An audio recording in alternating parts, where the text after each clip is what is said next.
much as I don't want to be doing this, I can't stand laying in bed all night.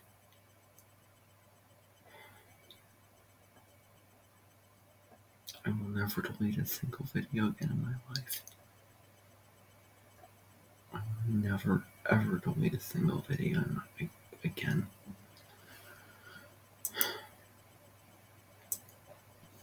I need to make progress. Because when I get stagnant and when I do not take advantage of every opportunity that I have, then I get stagnant. And then I waste time, and then it takes too long. This is really about pushing ahead. And while you need to get slow and steady, there's the same pattern that happens over again. The same pattern repeats itself. Things come up that take away from what you want to get done. And I'm sick of that from happening. So I'm going to read chapter 12, Where the Red Fern Grows. Here it goes.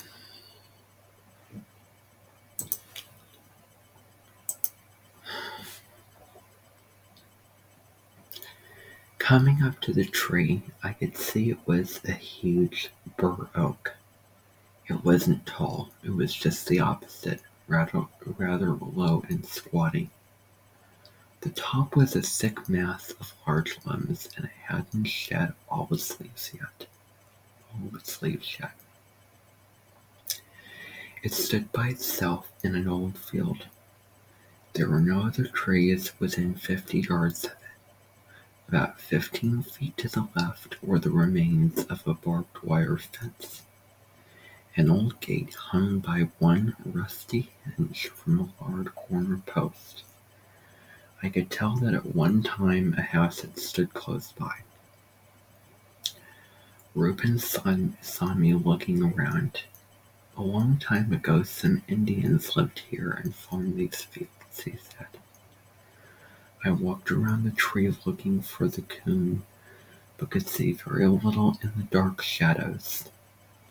Ain't no use to look, Reuben said. He won't be there. Rainey spoke up. This ain't the first time we've been into this tree, he said. Reuben told Rainey to shut up. You talk too much, she said. In a whining voice, Rainey said, Reuben, you know that coon ain't in that tree. Make him pay off and let's go home. I'm getting tired. I told Reuben I was going to climb the tree. Go ahead, he said. It won't do you any good. The tree was easy to climb. I looked all over it on each limb, and in every dark place I looked for a hollow. The ghost coon wasn't there.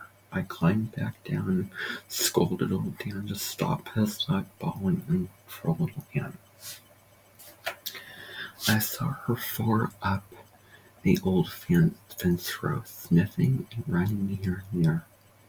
I knew the ghost coon had pulled a real trick, but I couldn't figure out what it was. Little Ann had never yet bark treed. I knew if the coon was in the tree, she wouldn't still be searching for a drill. Old Dan started working again. My dogs covered the field. They circled and circled. They ran up and down the barbed wire fence on both sides. I knew the coon hadn't walked the barbed wire. Ghost or no ghost, he couldn't do that. I walked over to the old gate and looked around. I sat down and stared up into the tree. Little Ann came to me. Old Dan, giving up his search, came back to the tree and bawled a couple of times. I scolded him again. Reuben came over, leering at me. He said, You give up? I didn't answer. Little Ann once again started searching for the lost trail. Old Dan went to help her. Rainey said, I told you that you couldn't tree the ghost coon. Why don't you pay off so we can go home? I told him I hadn't given up. My dogs were still hunting. When they gave up, I would too. Reuben said, "Well, we're not going to stay here all night." Looking back to the tree, I thought perhaps I'd overlooked something. I told Reuben I was going to climb it again. He laughed. "Go ahead, won't do any good. You climbed it once, ain't you satisfied?" "No, I'm not satisfied," I said. "I just don't believe in ghost coons." Reuben said, "I don't believe in ghost coons either, but facts are facts. To tell you the truth, I've climbed that tree a dozen times and there just ain't no place in it for a coon to hide." Rainey spoke up. "Our old blue hound has treed the ghost coon in this tree more times than one. Maybe you two don't believe in ghosts, but I do. Why don't you pay off so we can get away from here?" I'll climb it one more time," I said. "If I can't find him, I'll pay off." Climbing up again, I searched and searched. When I got through, I knew the ghost coon wasn't in that tree. When I came down, I saw my dogs had given up. That took the last resistance out of me. I knew if they couldn't find the ghost coon, I couldn't. Digging the two $1 bills out of my pocket, I walked over to Reuben. Little Ann was by my side. I handed my money over, saying, "Well, you won't."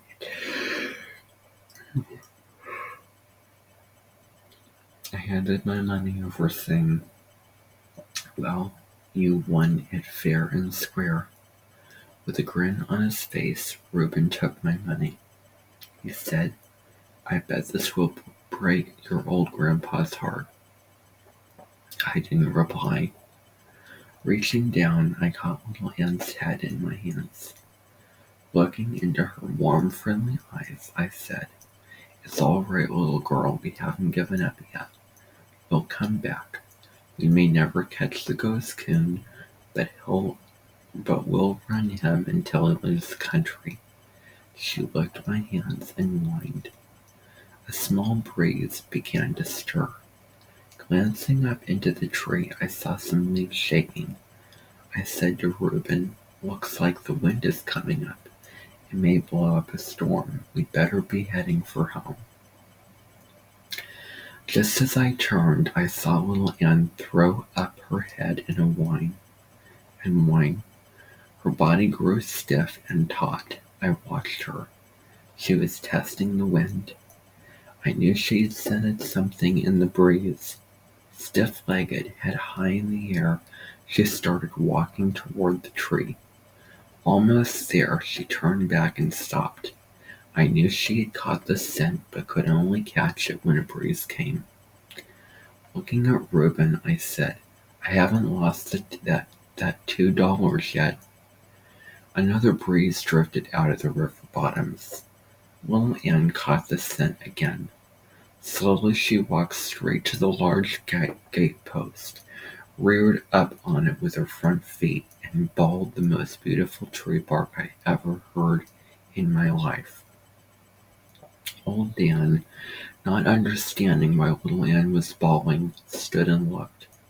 He walked over to the post, reared up on it, and sniffed.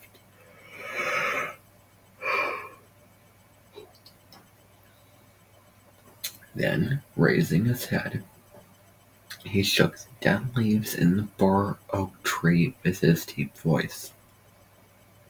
I looked at Rainey, laughing. I said, "There's your ghost coon. Now what do you think of my dogs?" For once he made no reply. Going over to the post, I saw it was a large black log house put there many years ago to hang the gate. Looking up at the tree, I saw how the ghost coon had pulled his trick. One large long limb ran out and hung directly over the gate. It was a drop of a good 12 feet from the branch to the top of the gate post. But I knew we weren't after an ordinary coon. This was the ghost coon. I said to Reuben, "Boost me up and I'll see if the post is hollow." After breaking off a long Jimson weed to use as a prod, I got up on Reuben's shoulder and he raised me up. The post was hollow. Not knowing how far down the hole went, I started the switch down. About halfway, I felt something soft. I gave it a hard jab. I heard him coming. He boiled right in my face. I let go of everything. Hitting the ground, I rolled over on my back and looked up. For a split second, the ghost coon stayed on top of the post, and then he jumped. My dogs were on him the instant he hit the ground. The fight was on. I knew the coon didn't have a chance as he wasn't in the waters of the river. He didn't give up easily even though he was on dry land. He was fighting for his life, and a good account he gave. He fought his way to freedom and made it back to the bur oak tree. He was a good 6 feet up the side when old Dan, leaping high in the air, caught him and pulled him back down. At the foot of the tree, the fight went on. Again, the ghost coon fought his way free. This time he made it and disappeared in the dark shadows of the tree. Old Dan was furious. Never before had I seen a coon get away from him. I told Reuben I would climb up and run him out. As I started climbing, I saw little Ann go to one side and old Dan to the other. My dogs would never stay together when they trailed a coon, so that any way he left a tree he was met by one of them. About halfway up, far out on a limb, I found the ghost coon. As I started toward him, my dog started bawling. I heard something I had heard many times. The sound was like the cry of a small baby. It was the cry of a ring-tailed coon when he knows it is the end of the trail. I never liked to hear this cry, but it was all in the game, the hunter and the hunted. As I sat there on the limb, looking at the old fellow, he cried again. Something came over me. I didn't want to kill him. I hollered down and told Reuben I didn't want to kill the ghost coon. He hollered back, "Are you crazy?" I told him I wasn't crazy. I just didn't want to kill him. I climbed down. Reuben was mad. He said, "What's the matter with you?" "Nothing," I told him. "I just don't have the heart to kill the coon." I told him there were plenty more. Why kill him? He had lived here a long time, and more than one hunter had listened to the voices of his hounds bawling on his trail. Rainey said, "He's chicken liver, that's what he is, that's what it is." I didn't like that, but, not wanting to argue, I didn't say anything. Reuben said, "I'll go up and run him out." "I won't let my dogs kill him," I said. Reuben glared at me. I'm going up and run that coon out," he said. "If you stop your dogs, I'm going to beat you half to death." "Do it anyway, Reuben," Rainey said. "I have a good mind to," said Reuben. Just as Reuben started to climb the tree, old Dan growled. He was staring into the darkness. Something was coming. "What's that?" I asked. "I don't know," Reuben said. "Don't sound like anything I ever heard." "It's ghosts," Rainey said. "Let's get away from here." An animal was coming out of the darkness. It was walking slowly in an odd way, as if it were walking sideways. The hair on the back of my neck stood straight out. As the animal came closer, Rainey said, Why, it's old blue. Why, it's old blue. How did he get loose?" My goodness me. I have a whole list of books that I did not finish. I'm sick of having these books. I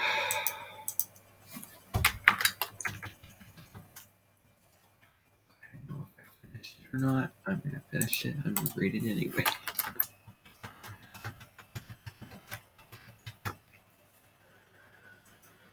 Okay. I don't know, Reuben said. Don't sound like anything I ever heard. It's ghosts, Rainey said. Let's get away from here. An animal was coming out of the darkness. It was walking slowly in an odd way, as if it were walking sideways. The hair on the back of my neck stood straight out. As the animal came closer, Rainey said, Why, it's old Blue. How did he get loose?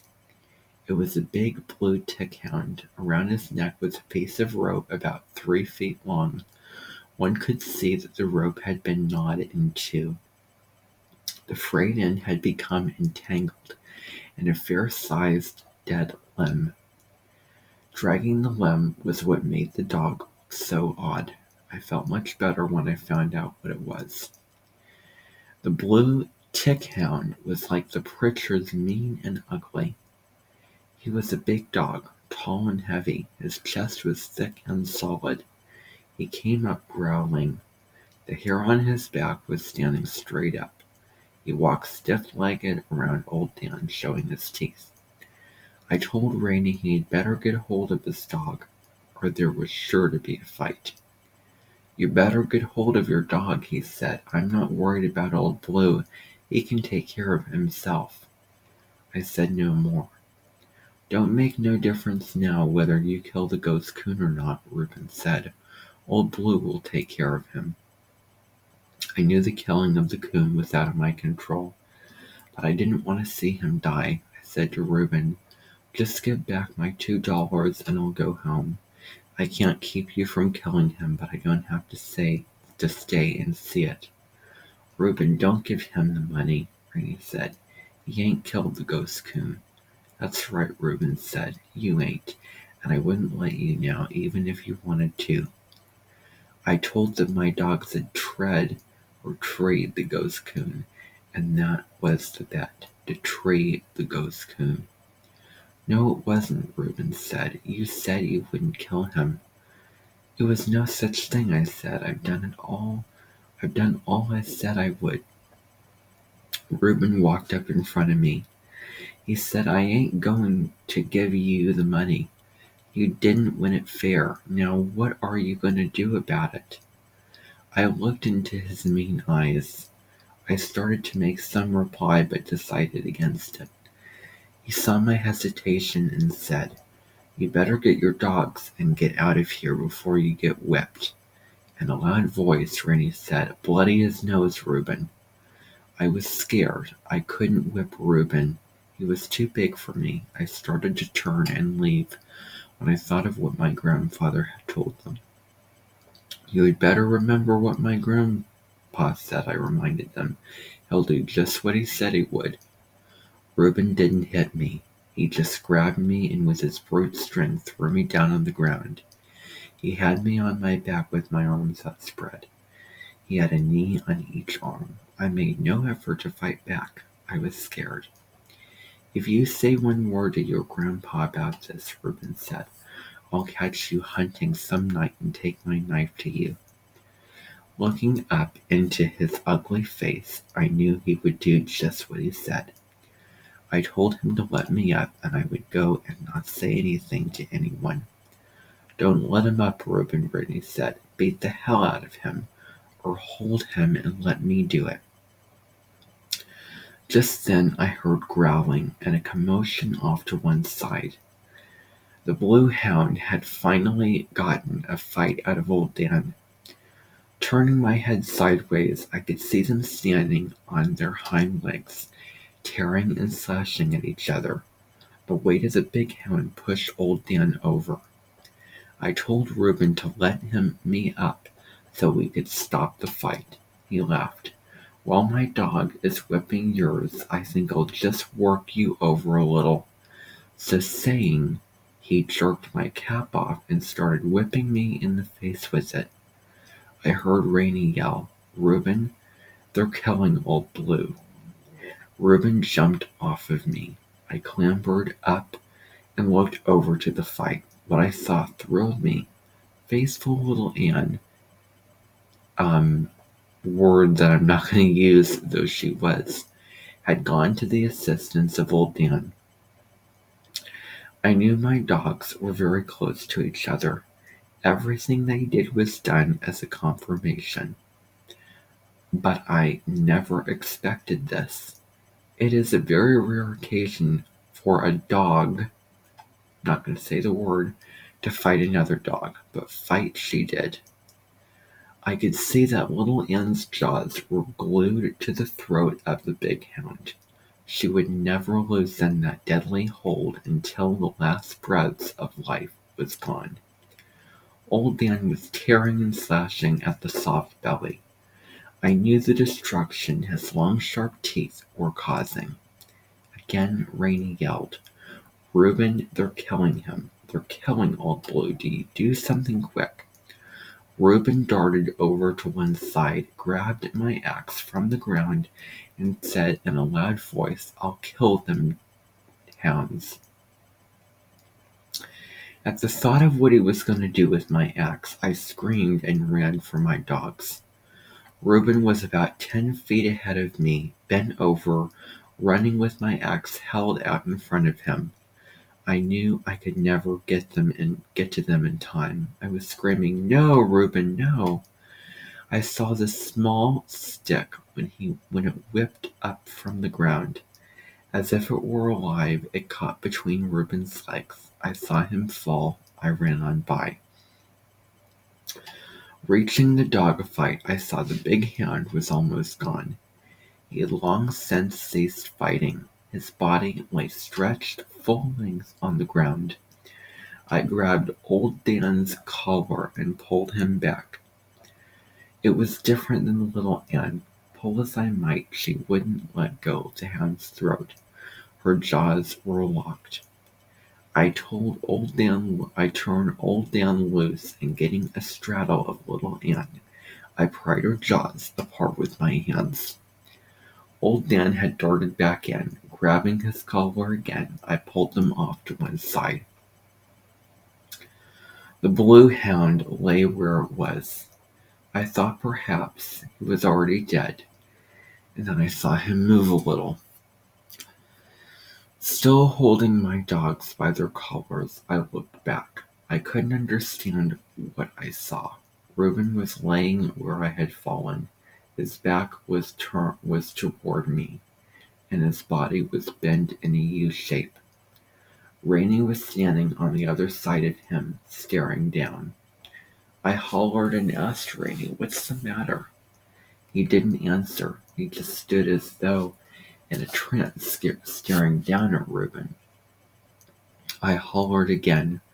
He still didn't answer. I didn't know what to do. I couldn't turn my dogs loose. They would go for the hound again. Again I hollered at Rainey, asking him to come and help me.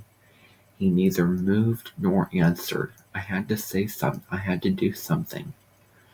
Looking around, my glance fell on the old barbed wire fence.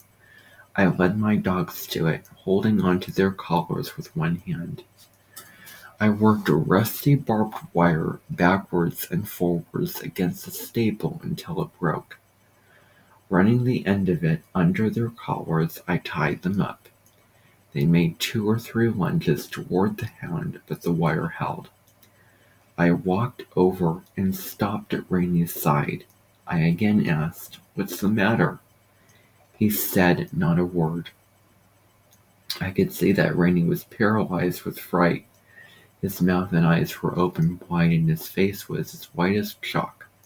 I laid my hand on his shoulder. At the touch of my hand, he jumped and screamed. Still screaming, he turned and started running. I watched him until he disappeared in the darkness. Looking down at Reuben, I saw what had paralyzed Rainey. When Reuben had tripped, he had fallen on the axe. As it entered his stomach, the sharp blade had sunk to the eye of the double-bladed axe. Turning my back to the horrible sight, I closed my eyes. The muscles in my stomach knotted and jerked. A nauseating sickness spread over my mind. The muscles in my stomach knotted and jerked. A nauseating sickness spread over my body. I couldn't look at him. I heard Reuben whisper. Turning around, I knelt down by his side with my back to the axe. I couldn't understand what he was whispering. Kneeling down closer, I heard and understood. In a faint voice, he said, "Take it out of me." I hesitated. Again he pleaded, "Please take it out of me." Turning around, I saw his hands were curled around the protruding blade as if he had himself had tried to pull it from his stomach.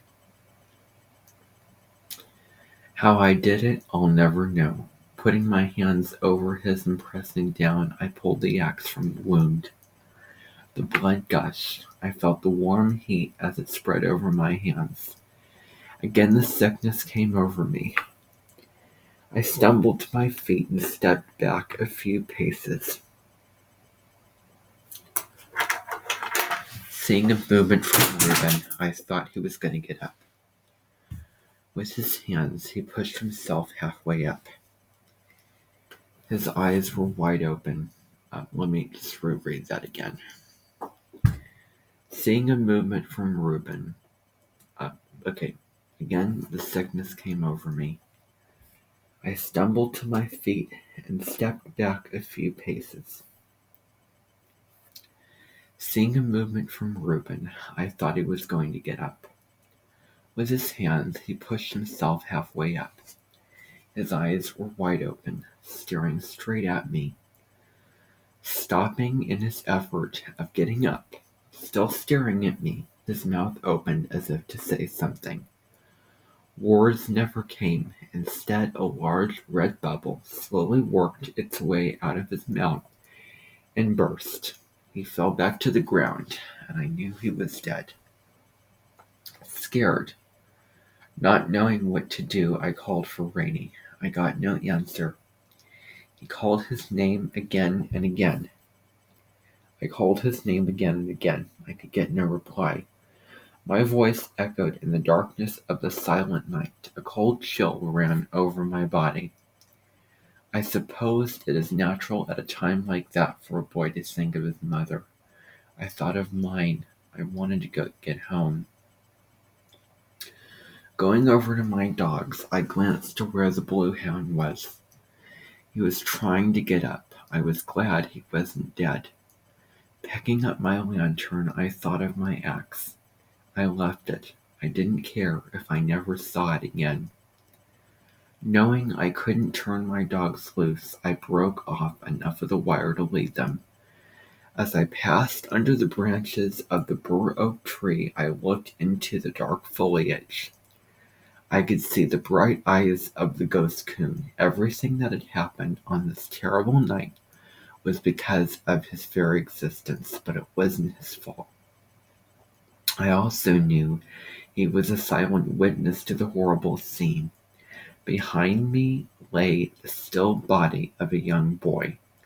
On my left, a blue-tick hound lay torn and bleeding. Even after all that had happened, I could feel no hatred for the ghost coon and was not sorry I had let him live. Arriving home, I awakened my mother and father. Starting at my grandfather's mill, I told everything that had happened. I left nothing out. My mother had started crying long before I had completed my story. Papa said nothing, just sat and listened. When I had finished, I kept staring down at the floor in deep thought. I could hear the sobbing of my mother in the silence. I walked over to her. She put her arms around me and said, "My poor little boy." Getting to his feet, Papa reached for his coat and hat. Mama asked him where he was going. "Well, I'll have to get up there," he said. I'm going, I'm going to help Grandpa, for he is the old man in the country that has authority to move the body." Looking at me, he said, "You go across the river and get old man Lowry, and you may as well go up and tell the Buffords too. Tell them to meet us at your grandfather's place."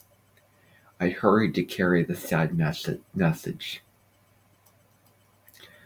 The following day was a nasty one. A slow, cold drizzle had set in. Feeling trapped indoors, I prowled from room to room. I couldn't understand why my father hadn't come back from the Pritchards.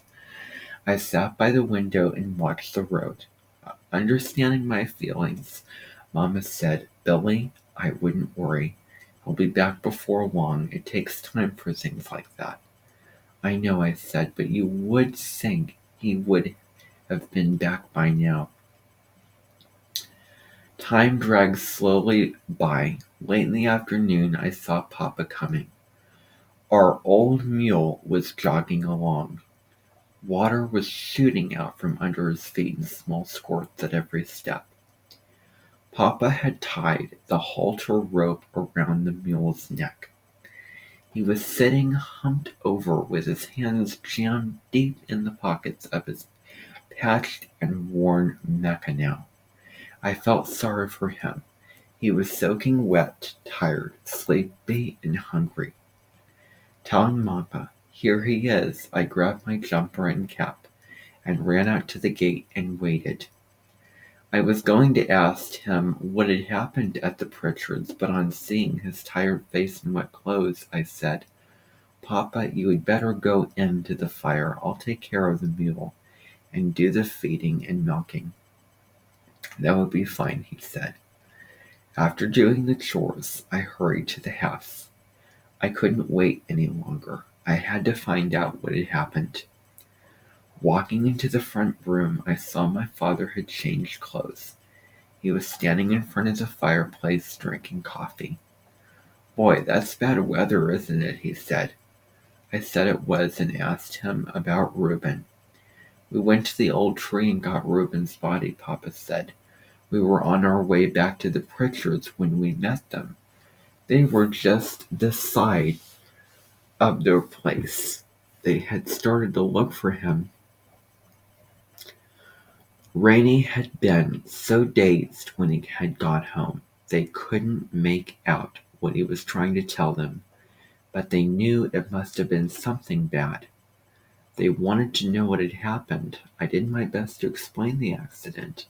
It hit old man Pritchard pretty hard. I felt sorry for him. Mama asked how Mrs. Pritchard was taking it. Papa said he didn't know, as he never did get to see any of the women folks. He said they were the finest bunch he had ever seen. He couldn't understand them. There wasn't one tear shed that he couldn't see. All the men had stayed out at the barn. They never had been invited in for a cup of coffee or anything. Mama asked when they were to have the funeral. "They have their own graveyard right here on the place," Papa said. "Old man Pritchard said they would take care of everything and didn't want to bother people. He said it was too far for anyone to come, and it was bad weather too." Mama said she couldn't help feeling sorry for Mrs. Pritchard and wished they were more friendly. I asked Papa about Rainey. Papa said, according to what old man Pritchard said, Rainey just couldn't seem to get over the shock. They were figuring on taking him to town to see the doctor. In a stern voice, Papa said, "Billy, I don't want you fooling around with the Pritchards anymore. You've plenty of country around here, so you don't have to go there to hunt." I said I wouldn't. I felt bad about the death of Reuben. I didn't feel like hunting and kept having bad dreams. I couldn't forget the way he had looked at me just before he died. I moped and wandered around in a daze. I wanted to do something, but didn't know what it was. I explained my feelings to my mother. She said, "Billy, I feel the same way and would like to do something to help, but I guess there's nothing we can do. There are people like the Pritchards all through the hills. They live in a little world of their own and are all alone. They don't like to have outsiders interfere." I told my mother I had been thinking about how dangerous it was to carry an axe while hunting, and I had decided I'd save a few coon hides and get a good gun. Boy, I just shouldn't have mentioned getting a gun. My mother got thin and mad. "You're not getting a gun," she said. "I won't have that at all. I took you a long time ago. I told you a long time ago you could have one when you were 21 years old, and I mean just that. I worry enough with you out there in the hills all hours of the night, running and jumping, but I couldn't stand if I knew you had a gun with you. No, sir, you can just forget about a gun." "Yes, Mama," I said and sulked off to my room. Lying on my bed, still trying to figure out what I could do to help, I glanced over to the wall. There, tied in a small bundle, was just what I needed. Some time back, my sisters had made some flowers for Decoration Day. They had given me a small bouquet for my room. Taking them down, I could see they had faded a little and looked rather old, but they were still very pretty. I blew the dust off and straightened the crinkled petals. Putting them inside my shirt, I left the house. I hadn't gone far when I heard something behind me. It was my dogs. I tried to tell them I wasn't going hunting. I just had a little business to attend to. And if they would go back, I'd take them out that night. It was no use. They couldn't understand. Circling around through the flats, I came to the hollow above the Pritchard's place. Down below me, I could see the graveyard and the fresh mound of dirt. As quietly as I could, I started easing myself down the mountainside. Old Dan loosened a rock. The further it bounced, the louder it got. It slammed up against a post oak tree and sounded like a gunshot. I held my breath and watched the house. No one came out. I glared at old Dan. He wagged his tail, and just to show off, he sat down on his rear and started digging at a flea with his hind leg. The way his leg was thumping in the leaves, anyone could have heard it for a mile. I waited until he quit thumping before starting on. Reaching the bottom, I had about 20 yards of clearing to cross, but the grass and bushes were pretty thick. Laying down on my stomach with my heart beating like a trip hammer, I wiggled my way to Reuben's grave. I laid the flowers on the fresh mound of earth and then turned around and scooted for the timber. Just as we reached the mountain top, my foot slipped and I kicked loose a large rock. Down the side of the mountain it rolled. This time the blue tick hound heard the noise. He came out from under the house bawling. I heard a door slam, and Mrs. Pritchard came out. She stood looking this way and that way. The hound ran up to the graveyard and started sniffing and bawling. Mrs. Pritchard following him. Seeing the flowers on Reuben's grave, she picked them up and looked at them. She scolded the hound and looked up at the hillside. I knew she couldn't see me because the timber was too thick, but I felt uncomfortable anyway. Scolding the hound again, She picked them up and looked at them. She scolded the hound and then looked up at the hillside. I knew she couldn't see me because the timber was too thick, but I felt uncomfortable anyway. Scolding the hound again, she knelt down and arranged the flowers on the grave. Taking one more look at the hillside, she started back. Halfway to the house, I saw her reach down and gather the long cotton skirt in her hand and dab at her eyes. I felt much better after paying my respects to Reuben. Everything looked brighter, and I didn't have that funny feeling anymore. All the way home, my dogs kept running out in front of me. They would stop, turn around, and look at me. I had to smile, for I knew what they wanted. I stopped and petted them a little and told them that as soon as I got home and had my supper, we would go hunting.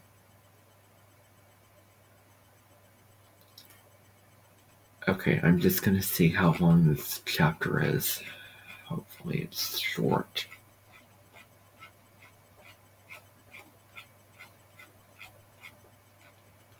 Okay, ready? 1, 2, 3, 4, 5, 6, 7, 8, 9. Like 9 pages. So, yeah. So I stopped and petted them a little and told them that as soon as I got home and had my supper, we would go hunting. So that is the end of chapter 12 of Where the Red Fern Grows. I want to stop sharing.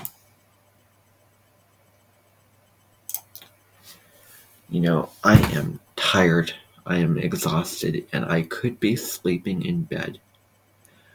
But I have to push myself, because if I do not push myself, I get stagnant, and then I don't take advantage of opportunities. You have to push yourself. And I pushed myself. And it was not fun. It wasn't comfortable. You could probably hear a little bit of sorrow in what I was reading. There was a part of me that did not want to do this, but there was another part of me that was determined. I am not going to give up. I have stuff to finish. I have karma that I need to clean up. And I cannot go on with my life of just starting this over and over again and not finishing it, in conjunction with all of the other things I have mentally. The least I could do is complete what I can. I will never again, mark my words, I will never again read a book and not finish it. Even if I hate it, even if I hate what I'm reading, I will finish it, because I know that if I don't, I will be feeling that guilt. I will be feeling that guilt. And I don't want to feel that guilt anymore. So that's it. That's chapter 12. I have about 1, 2, 3, 4, 5, 6, 7, 8 chapters left of Where the Red Fern Grows, and then Artemis Fowl to read. I have a whole other list of books to read. Anne Frank, The Hunger Games, The Mists of Avalon, 1984, Hatchet. Yeah, this isn't the only one. So, I'm going to keep pushing myself and keep persisting and climbing up that mountain. Even if it's hard, even if I feel like giving up, I'm going to keep pushing and pushing and pushing and pushing myself to the limit until I find some form of much greater purity.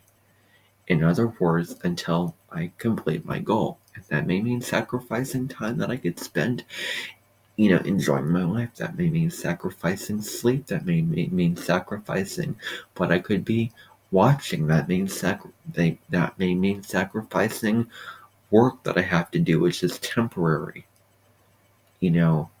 That's just what it's going to have to be. So anyway, that's my spiel. It's really late now, and I have to get some sleep for tomorrow. And I'm not going to mess around tomorrow. I'm going to get right down to business. And I am going to work tomorrow. Any chance I have, I'm going to work. Period.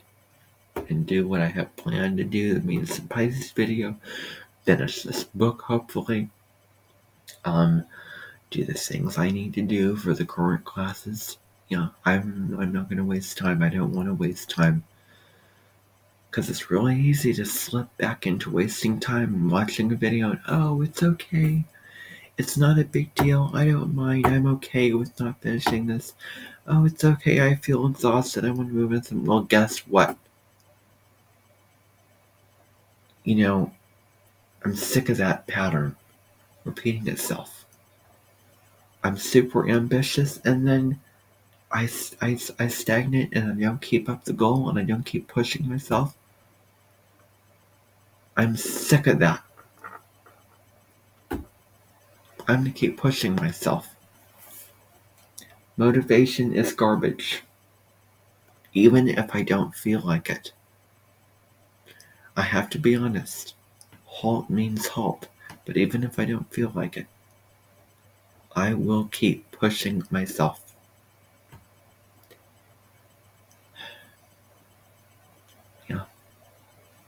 Yeah.